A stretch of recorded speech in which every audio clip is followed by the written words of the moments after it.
నమస్కారం. నన్నేం చేయలేరు, నా వెంట్రుక కూడా పీకలేరు. మహా అయితే నా మీద తప్పుడు కేసులు పెడతారు. ఏ 3 నెలలు 6 నెలలు జైలులో పెడతారు. ఆ తర్వాత బయటకు వస్తాను. ఏమవుతుంది?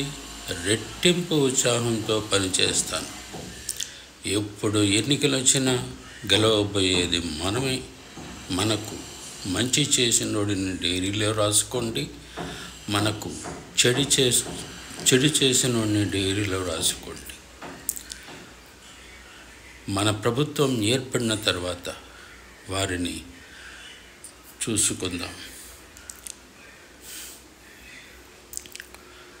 ఇవి ఎవరు చెప్పిన మాటలు కావండి.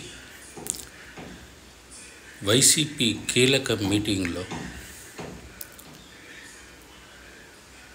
వాళ్ళ కార్యకర్తలను ఉత్సాహపరిచే మీటింగ్లో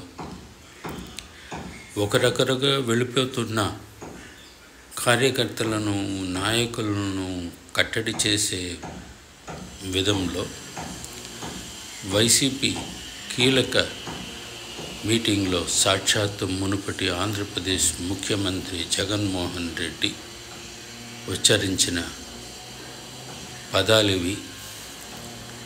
చూడండి ఎలా ఉచ్చరిస్తున్నారో. నేను దేనికి భయపడేది లేదు. తెలంగాణ ముద్దు బిడ్డను. తెలంగాణ సైన్యం నా వెనకాతల. నన్నేమీ చేయలేరు, నా వెంట్రుక కూడా పీకలేరు. ఇది ఎవరో చెప్పిన మాటలు కావండి. నీ మునుపటి గురువును అడుగు, మేం కొడితే ఎలా ఉంటుందో. నీ ఇప్పటి గురువును అడుగు, మా దెబ్బ ఎలా ఉంటుందో. నిజమైన సినిమా ఇక మీదట చూపిస్తాం. ఇది ఎవరో మాటలు కాదండి. గత 5 సంవత్సరములు తెలంగాణ ఐటీ మంత్రిగా పనిచేసిన కల్వకుంట్ల తారక రామారావు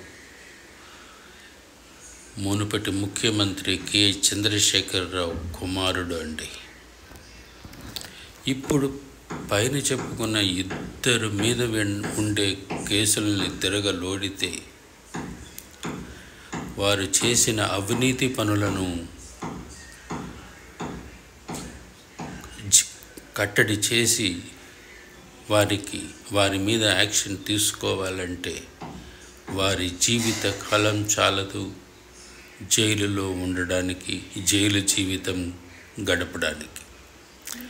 మరి వీరిద్దరూ భయంతో వాగుతున్నారా, లేదు కొవ్వెక్కి వాగుతున్నారా అని ఆరా తీస్తే కొందరు రాజకీయవాదులు, మేధావులు చెప్పే మాటలు ఏమిటంటే వాళ్ళకిద్దరికీ నోటి దురద, కొవ్వెక్కువ, మదం మీద మాట్లాడుతున్నారు. ఏది ఏమైనా వీళ్ళ వెంట్రుక పీకడానికి ఇక్కడ ఎవరూ